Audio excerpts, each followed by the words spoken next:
And I'm reminded of a quote from Herbert Hoover, who said, "The park benches of the world are filled with geniuses who don't know how to get along and work with other people." And what the studies about tweens especially are saying is if they spend too much time on social media, they tend to lose the development of emotional intelligence, which you and I know as people skills, okay? And that's a critical component for success in life.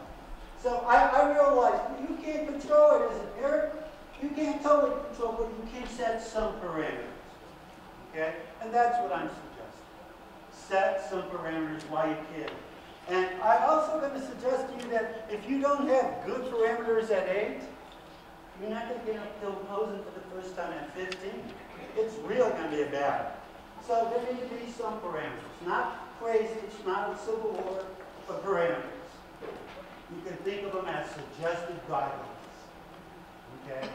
And if it's a constant battle, then find a way to diffuse it. You know, with our son, the iPhone on, and it is, you know, under the pillow kind of thing was a constant battle. And I finally said, that is not going to be in this house.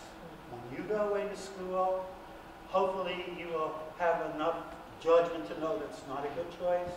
I'm telling you it's not a good choice. It's not going to happen in this house. So I don't want to have to take your phone away from you when you go to bed at night. So please don't put me in that situation. But if you do, then you will have chosen. So I said, it's up to you to decide. Are you going to control the iPhone, or are you going to choose to have me control? And that's kind of how I laid it out for him.